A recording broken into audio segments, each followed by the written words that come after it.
They came not with pleas for peace, but with a declaration of war. Humanity had been studying the galaxy's wars for 27 years, and now it was time to teach one of their own. The crystalline spires of the Galactic Council chambers stretched toward the artificial sky of Station Harmony, their surfaces reflecting the light of 1,000 distant stars. For 300 cycles, this had been the seat of galactic civilization, a place where conflicts were resolved through discourse, where war was considered a relic of primitive species. Ambassador Sarah Chen stood in the preparation chamber, adjusting her formal Earth diplomatic uniform one final time. The deep blue fabric bore the simple emblem of humanity, a golden Earth surrounded by 12 stars, representing the colonies that had flourished since first contact 27 years ago. She was young for an ambassador at 38, but the gray streaks in her black hair spoke to the weight she'd carried, representing humanity in an often hostile galaxy. "Ambassador," came the melodic voice of her aide, Kai Nakamura, "the council is ready for your address." The hegemony delegation arrived an hour ago. "They're confident," Sarah nodded grimly. The Zelf-Aryan hegemony, a collective of 6 species that had dominated the Outer Rim for centuries, had been encroaching on human space for months. Their latest ultimatum had been clear: surrender the agricultural worlds of the Kepler system or face pacification. The council had called this emergency session to mediate, but Sarah knew better. The hegemony had never lost a mediation. They had perfected the art of legal conquest. "How many species are supporting us?" she asked, though she already knew the answer. Officially, the Centaurian Republic has offered moral support. The Trade Federation of Vega remains neutral. As always, Kai's expression was pained. Everyone else is either hegemony aligned or too afraid to speak. Sarah took a deep breath. What she was about to do would either save humanity or mark them for extinction. But after reviewing the classified reports from Earth Command, after seeing what the hegemony had done to the peaceful Malari, she knew there was only one choice. The great doors to the council chamber hissed open. The massive amphitheater held representatives from over 200 species, their various forms of environmental suits and breathing apparatus creating a bizarre but familiar sight. At the center, the council mediator, ancient being known only as the Arbiter, waited with infinite patience. "The chair recognizes Ambassador Chen of the Human Coalition," the Arbiter announced, its voice translated into every language simultaneously. Sarah walked to the speaker's podium, her footsteps echoing in the sudden silence. She could feel the weight of 200 civilizations watching her, judging her species by her words. "Honored Arbiter, distinguished delegates," Sarah began, her voice carrying clearly through the chamber's acoustics. "I stand before you today not just as humanity's voice, but as a witness to a crisis that threatens everything this council claims to represent." A murmur rippled through the assembly. The hegemony delegation, 6 imposing figures in ornate battle dress, watched her with what she could only assume was amusement. For 3 centuries, this council has maintained peace through law, through negotiation, through the fundamental belief that civilized species can resolve their differences without violence. Today, I tell you that this system has failed. The murmur grew louder. Several delegates activated their translation devices, unsure they had heard correctly. The Zelfarian hegemony has presented humanity with an ultimatum: surrender our agricultural worlds where millions of humans have built their lives, or face military action. They call it pacification. We know it by its true name: conquest. High Regent Vextar of the hegemony rose from his seat, his forearms spreading in a gesture of mock confusion. "Ambassador Chen speaks of conquest, yet we offer only protection. Humans are a young species barely spacefaring for a single century. Perhaps they would benefit from more experienced guidance." Laughter echoed from the hegemony's aligned species. Sarah felt her jaw clench, but continued, "Protection. Like the protection offered to the Malari before their homeworld was strip-mined. Like the protection given to the Ashanti colonies before their populations were relocated to labor camps." Sarah's voice rose.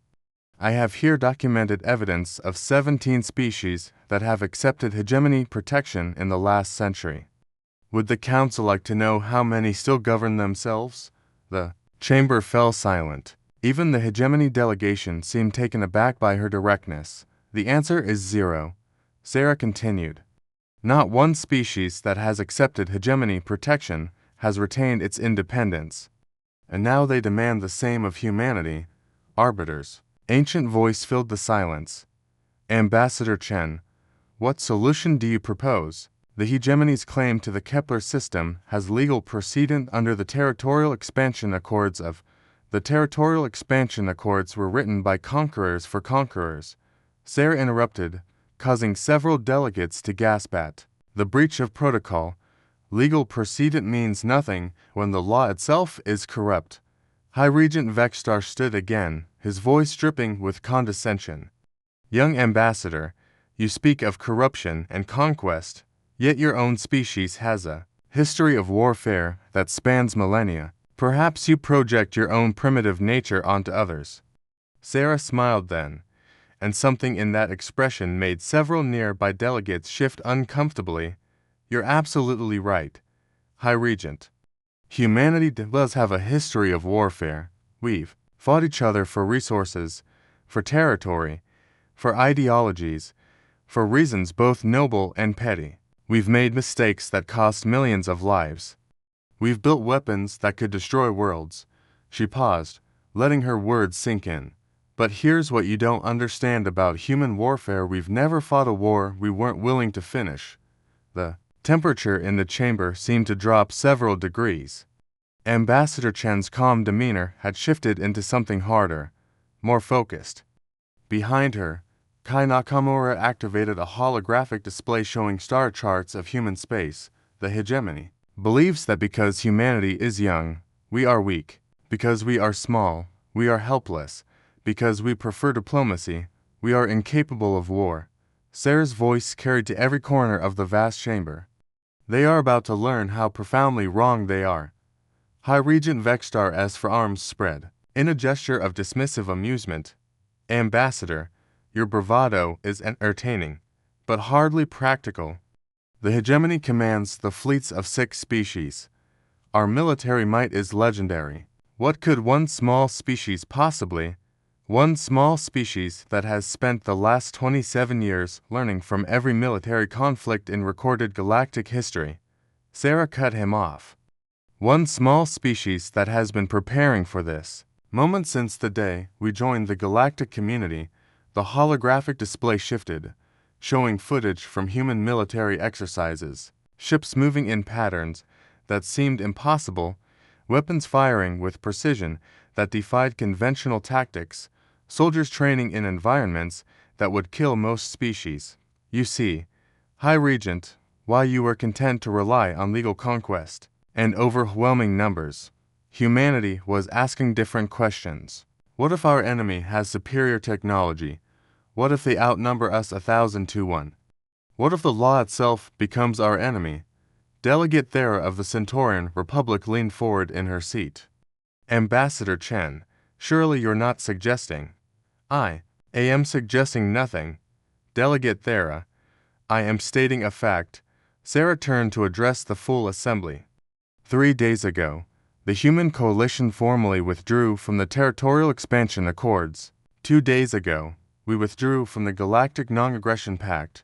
Yesterday, we withdrew from the Civilian Protection Protocols. The chamber erupted. Delegates shouted in dozens of languages, their translation devices struggling to keep up with the chaos. The arbiter's voice boomed over the cacophony, calling for order. Ambassador Chen, the arbiter said once relative quiet returned, you cannot simply withdraw from the foundational treaties of galactic civilization. The legal ramifications alone, the legal ramifications are simple. Arbiter, Sarah replied, as of this moment, humanity is no longer bound by the restrictions that prevent us from prosecuting warfare as we see fit. High Regent Vextar was on his feet, his voice a roar that his translator rendered as barely controlled fury. You dare threaten the hegemony? Your pathetic fleet couldn't challenge a single one of our battle groups? Sarah's smile returned, cold and sharp. High Regent, with respect, you have no idea what our fleet capabilities are. The ships you've seen in human space are cargo vessels and diplomatic transports. Our actual military assets have never been deployed in galactic space. Impossible, scoffed War Leader Krath, another member of the Hegemony delegation. We have intelligence assets throughout human space. We would know. You have intelligence assets in our outer colonies and trade stations. Sarah corrected. You have never been permitted access to the Sol system itself, nor to our primary manufacturing worlds. In fact, no non-human has ever been permitted into human core space. This was news to many in the chamber. The assumption had always been that humanity was simply being modest about their capabilities. Honored delegates, Sarah continued, turning back to the assembly, I stand before you today to deliver a formal declaration of war against the Zelf-Aryan hegemony and any species that supports their aggressive expansion into human space. The chamber fell into stunned silence. In 300 years, no species had declared open war in the council chambers. Furthermore, Sarah continued, humanity hereby notifies all galactic species that we will no longer recognize the authority of this council in matters concerning human sovereignty. Any attempt to interfere with human military operations will be considered an act of war. High Regent Vextar's laughter was like the sound of grinding metal. Magnificent, the humans have finally revealed their true nature. But declarations mean nothing without the power to back them up. Your 27 colonies cannot stand against our empire of 600 worlds. Sarah nodded thoughtfully. You're right about power, High Regent. So let me share some facts with the distinguished assembly. She gestured to Kai, who activated a new series of holographic displays. Fact 1. Humanity currently maintains colonies on 27 worlds visible to galactic census. What the census doesn't show are the additional 43 worlds we've colonized in systems deemed uninhabitable by galactic standards. Murmurs rippled through the chamber. Impossible. The galactic surveys were thorough. Fact 2. Human military doctrine is based on a concept we call total war. This means that every human colony, every human ship, every human citizen is part of our war machine. We do not distinguish between military and civilian infrastructure. In wartime, Delegate Zephan of the Trade Federation activated his voice amplifier. Ambassador Chen, that violates every principle of civilized warfare. The protection of non-combatants is a luxury for species that can afford to lose wars. Sarah cut him off. Humanity cannot afford to lose. Therefore, we will not limit our methods to those deemed civilized by a council that has allowed the hegemony to consume 17 species while maintaining legal fiction. Fact 3. Sarah continued as the chamber buzzed with shocked conversations. Human population growth has been significantly underreported to galactic census. Current human population across all colonies is not the reported 12 billion. It is 47 billion and climbing. This brought several delegates to their feet in protest. Population underreporting was a serious violation of galactic law. Fact 4. Every human citizen above the age of 16 has received basic military training. Every human colony maintains weapon stockpiles sufficient to arm its entire population. We do not have soldiers. Delegates, we are all soldiers. War Leader Krath activated his combat suit's threat assessment systems. A clear breach of council protocol. Even if your numbers are accurate, quantity means nothing against superior technology. Our weapons, your weapons are indeed impressive, Sarah acknowledged. Plasma cannons that can crack a moon, shield technology that can deflect asteroid impacts, jump drives that can cross the galaxy in weeks. All very impressive. She paused, and her smile turned predatory. However, all of your technology assumes your enemies will fight you the way you want to be fought. You assume orbital bombardments, fleet engagements, set-piece battles with clear lines of engagement. You assume your enemies will respect your infrastructure, your civilians, your rules. The holographic display shifted again, showing weapon specifications that made several military delegates lean forward with interest. Human weapons are designed around a different philosophy. We don't build weapons to defeat technology, we build weapons to defeat the beings who use that technology. Our munitions don't target ships, they target the crew inside them. Our tactics don't aim for military victory, they aim for the complete elimination of our enemies will to fight. High Regent Vextar's translator struggled with the complex emotions in his voice. You speak of atrocity, not warfare. I speak of survival. Sarah replied. The hegemony has made clear that humanity's choice is submission or extinction. We choose a third option, your extinction instead of ours. The Arbiter's ancient form shimmered as it processed the implications of what it was hearing. Ambassador Shen, the Council cannot sanction a war of extermination. Such conflicts have been banned since the Cygnus genocide 3 millennia ago. With respect, Arbiter, the Council's sanctions are irrelevant. Humanity is no longer subject to Council authority in matters of our survival. Sarah's voice carried a finality that sent chills through the chamber. But let me be clear, we are not interested in genocide. We are interested in victory. She gestured again, and the holographic display showed a detailed tactical analysis of hegemony space. The hegemony controls 600 worlds across 43 star systems. Impressive, but their entire infrastructure depends on 3 key shipyard systems and 17 resource extraction worlds. Eliminate those 20 targets, and the 600 worlds become irrelevant, War Leader crafted, his massive form towering over his seat. You would target civilian populations, break the fundamental laws of war. We would target military, infrastructure and resource production. Sarah corrected. The civilian casualties are regrettable but inevitable. If the hegemony wishes to minimize loss of life, they have a simple option: withdraw from human space and abandon their expansion plans. And if we refuse? High Regent Vextar asked, though his translator couldn't hide the uncertainty creeping into his voice. Then in 96 hours, the first human strike fleets will jump into hegemony space and begin systematic destruction of your industrial capacity. In approximately 6 months, your mighty empire will be reduced to isolated worlds with no space travel, no interstellar communication, and no ability to maintain their current population levels. The chamber had fallen into shocked silence. The clinical precision with which the human ambassador described the destruction of a galactic power was more terrifying than any emotional threat could have been. Delegate Prima of the Vegan Trade Federation activated her emergency speaking privileges. Ambassador Chen, the economic disruption alone would destabilize dozens of species. The hegemony's trade networks support a system of economic subjugation that keeps smaller species dependent and powerless.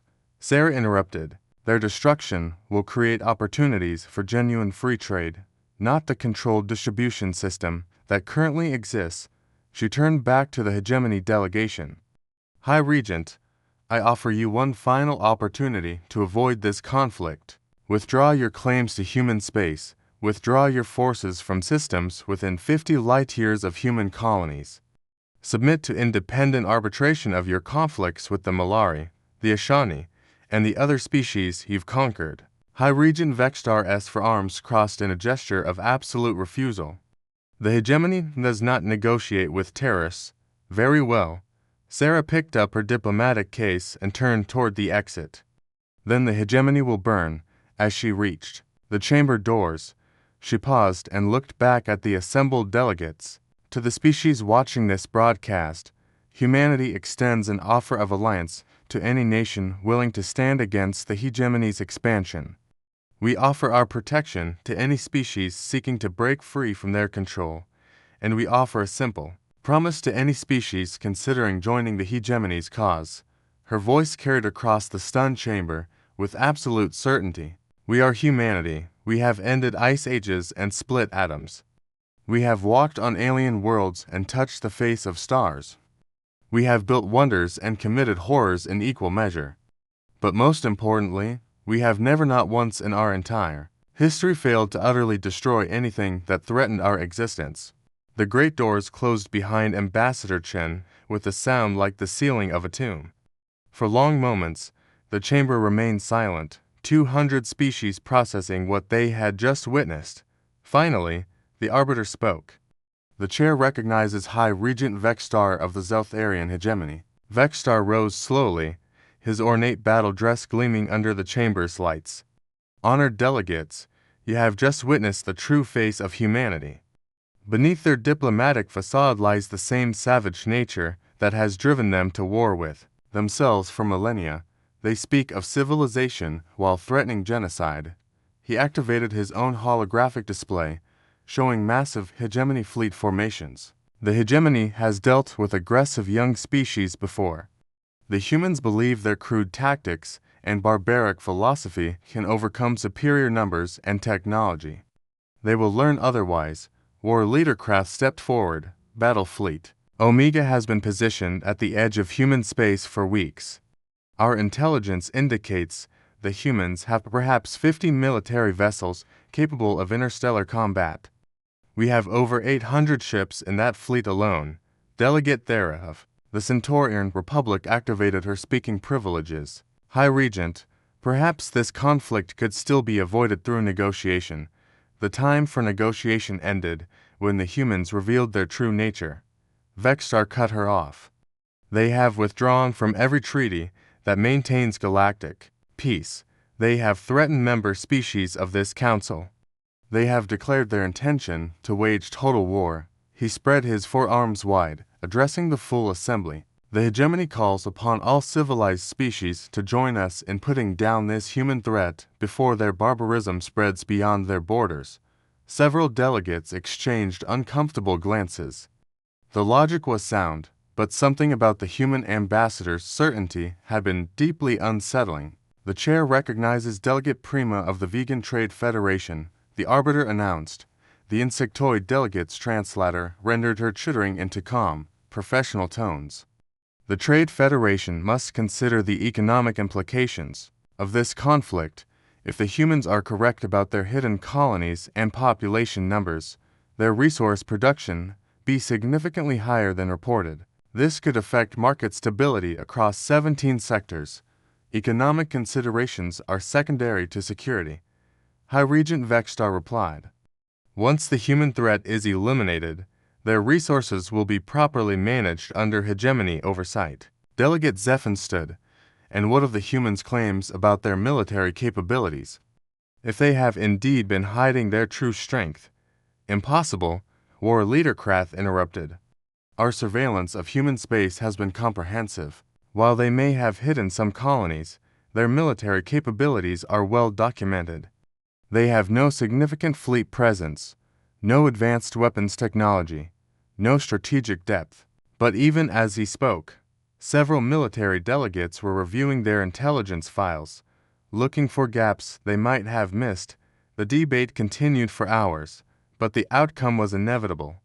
17 species pledged to support the hegemony's action against humanity. 43 declared neutrality. Only the Centaurian Republic offered even moral support to the human cause, and that came with significant caveats. As the session concluded, Delegate Thera approached the hegemony delegation. High Regent, I urge caution. The human ambassador seemed remarkably confident for someone facing impossible odds.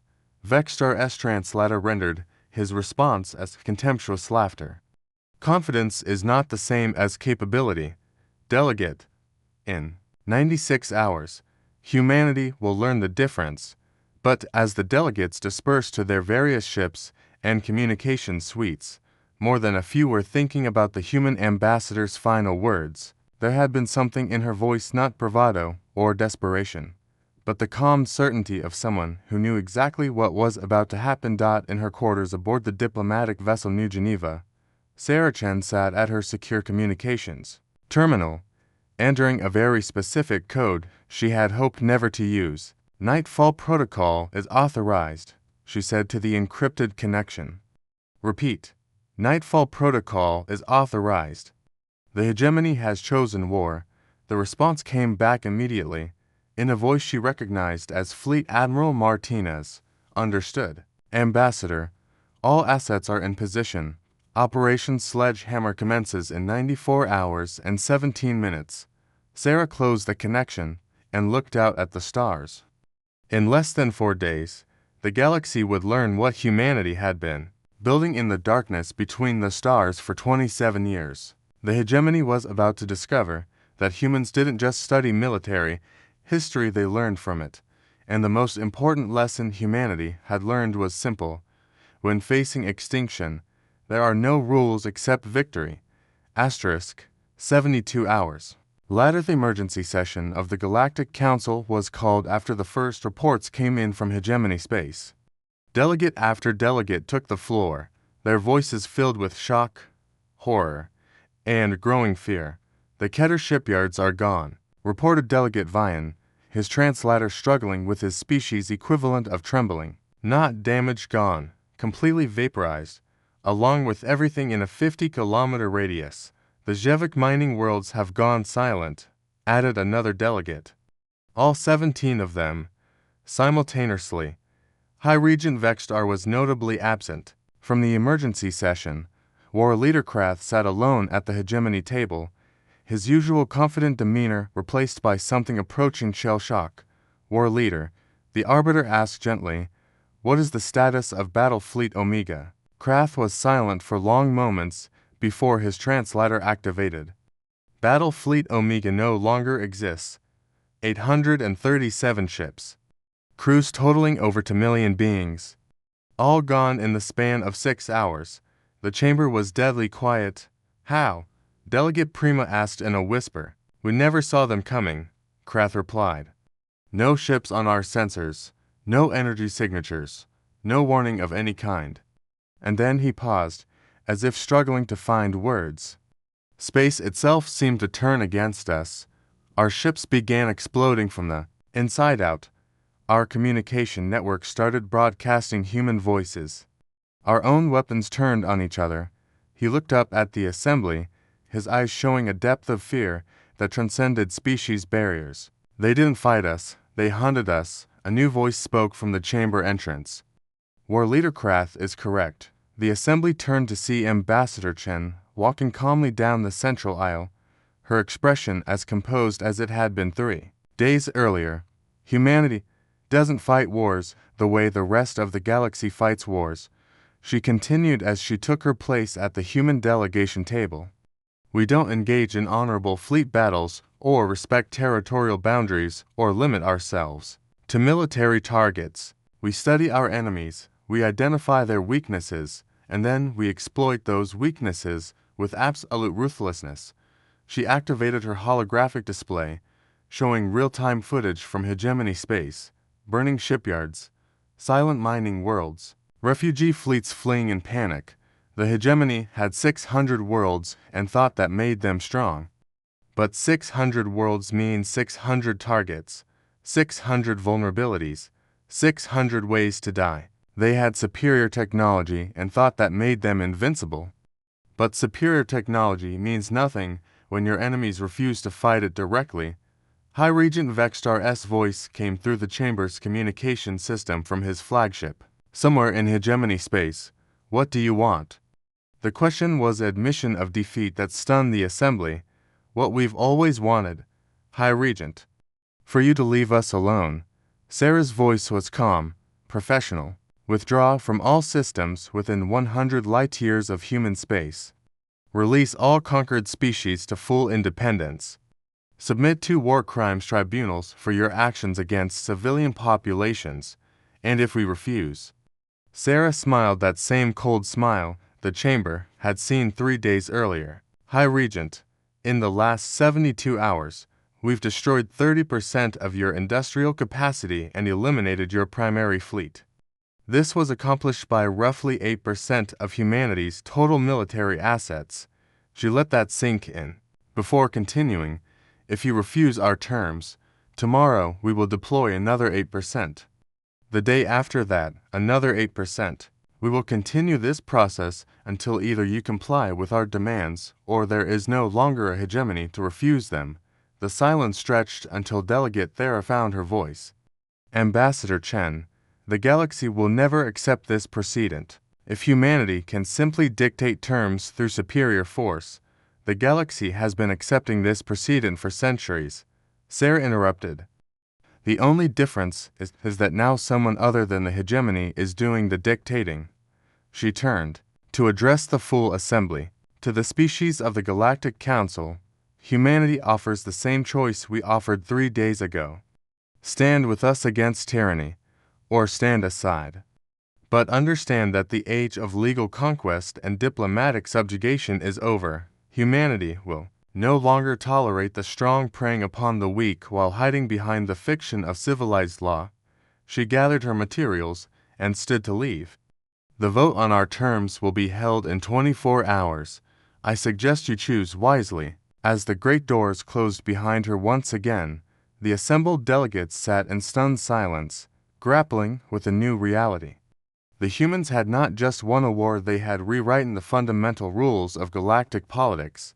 And in the depths of space, hidden fleets that had been built in secret for 27 years continued their patient patrol, waiting for the next species that might mistake humanity's preference for peace as a sign of weakness.